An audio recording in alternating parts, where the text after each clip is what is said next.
Iran युद्ध में जिस तरह से पिछले 48 घंटे में अमेरिकी सेना को भारी नुकसान हुआ है, उसकी कल्पना दुनिया में किसी को भी नहीं थी। सुपर पावर अमेरिका की सुपर किलर एयरफोर्स को ईरान ने जमीन में पटक पटक कर मारा है। दुनिया भर में यह संदेश बिल्कुल साफ गया कि ट्रंप का घमंड ईरान ने चकनाचूर कर दिया है और अगले 48 घंटे में अमेरिका और ईरान के बीच अगर कोई डील नहीं हुई तो फिर यह अमेरिका के लिए एक बहुत बड़ा विनाशक साबित हो सकता है।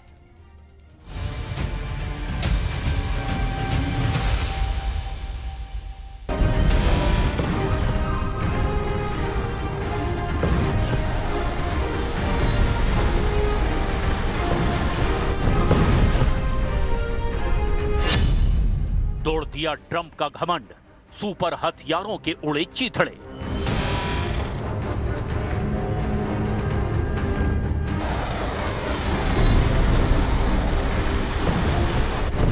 शायद कई देशों में यह पहला ऐसा मौका होगा कि दुनिया के सबसे शक्तिशाली और सुपर पावर देश अमेरिका को जंग के मैदान में इतनी बुरी तरह से पीटा जा रहा हो, और वो भी तब जब अमेरिका के राष्ट्रपति ट्रंप ने डंके की चोट पर ऐलान किया है कि हम ईरान युद्ध जीत चुके हैं और अब ईरान के आसमान और समंदर पर अमेरिकी सेना का पूरी तरह से कब्जा हो चुका है। लेकिन हैरानी की बात तो यह है कि ईरान ने जिस तरह से 24 घंटे के अंदर ही अमेरिका के फाइटर जेट्स और लड़ाकू हेलीकॉप्टरों को मारने का दावा सबूतों के साथ पेश किया, उससे पूरी दुनिया हैरान है। ईरान के जबरदस्त पलटवार ने ट्रंप के घमंड को भी चकनाचूर करके रख दिया है। हैरानी वाली बात तो यह भी है कि जिस ईरान की सैन्य शक्ति 90% तक तबाह करने का दावा किया जा रहा है, उसने इजराइल से लेकर खाड़ी के कम से कम 6 देशों पर मिसाइल और ड्रोन हमले इतने तेज कर दिए हैं जिनको इजराइल और अमेरिका का एयर डिफेंस सिस्टम भी रोक नहीं पा रहा है। आखिर 5 हफ्ते से ज्यादा लंबी जंग में अभी तक ईरान कैसे टिका हुआ है और कैसे दुनिया के सबसे मजबूत और शक्तिशाली देश अमेरिका को घुटनों पर ला रहा है। खबर है कि ईरान ने F-15E जेट को मार गिराने के बाद अमेरिका के अटैक जेट A-10 थंडरबोल्ट को भी आसमान में ही तबाह कर डाला है। दावा तो यहां तक किया जा रहा है कि रूस और चीन की जबरदस्त तकनीकी मदद के जरिए अमेरिका को ईरान चारों खाने चित कर रहा है। खबर तो यहां तक है कि ट्रंप अब किसी भी कीमत पर ईरान के साथ डील चाहते हैं ताकि अमेरिका को ईरान युद्ध से बाहर निकलने का रास्ता मिल सके।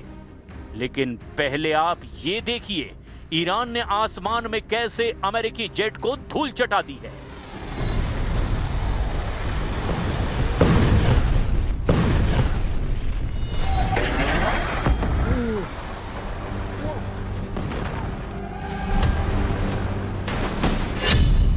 मार गिराया अमेरिकी जेट, हार रहा है सुपर पावर।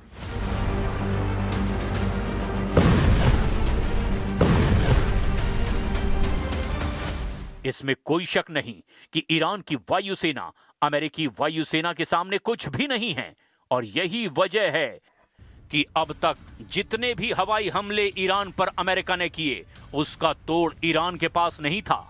अमेरिकी नेतृत्व वाले ऑपरेशन एपिक फ्यूरी ने ईरान के सैन्य और रणनीतिक ढांचे को भारी नुकसान पहुंचाया है। ईरान में अमेरिका और इजराइल के हवाई हमले लगातार जारी हैं। तेहरान के पश्चिमी और पूर्वी हिस्सों में रात भर जोरदार धमाकों की आवाजें सुनाई दे रही है। रिपोर्ट के मुताबिक हमले सिर्फ राजधानी तक सीमित नहीं हैं।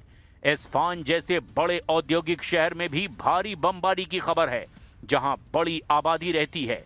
इसके अलावा उरमिया, खुर्रमाबाद, कराज और कोम शहर में भी हवाई हमलों की खबरें सामने आई है। लेकिन पिछले 48 घंटे में ईरान ने ऐसा पलटवार किया कि अमेरिकी वायुसेना बुरी तरह से बौखला गई है। ईरान ने अमेरिका के 2 लड़ाकू विमान गिराने का दावा किया। इनमें F-35 फाइटर जेट और दूसरा A-10 अटैक एयरक्राफ्ट है।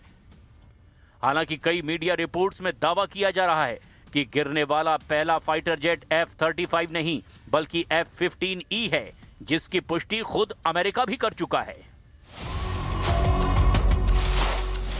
ईरान द्वारा 2 अमेरिकी सैन्य विमानों को मार गिराया जाना अमेरिका के लिए एक दुर्लभ घटना है, जो पिछले 20 सालों में पहली बार हुई है।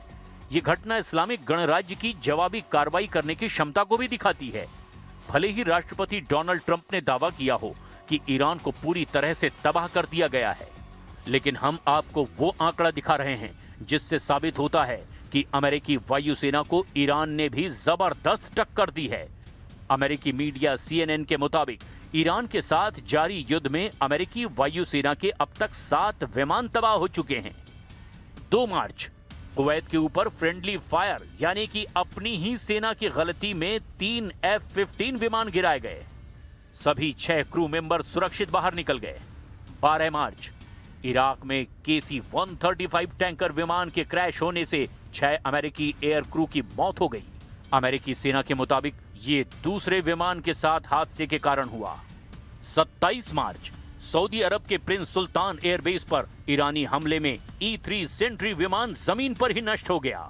साथ ही एक टैंकर विमान को भी नुकसान पहुंचा। 3 अप्रैल F-15 और A-10 विमान तबाह हुए। ये पहली बार हुआ जब अमेरिकी विमान दुश्मन की गोलीबारी से गिराए गए।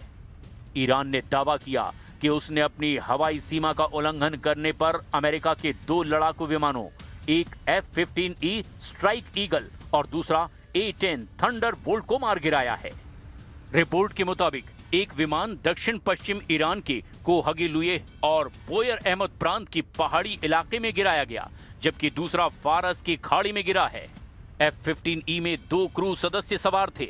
अमेरिकी और इजरायली सूत्रों ने पुष्टि की है कि अमेरिकी विशेष बलों ने एक क्रू सदस्य को सुरक्षित निकाल लिया है, जबकि दूसरे की तलाश में अभी भी अभियान जारी है। ईरान के सरकारी टीवी चैनल ने स्थानीय नागरिकों से अपील की है कि वे दुश्मन के पायलटों को पकड़ने में मदद करें। ईरान ने पायलट को जिंदा पकड़ने या जानकारी देने वाले के लिए भारी इनाम का ऐलान किया है।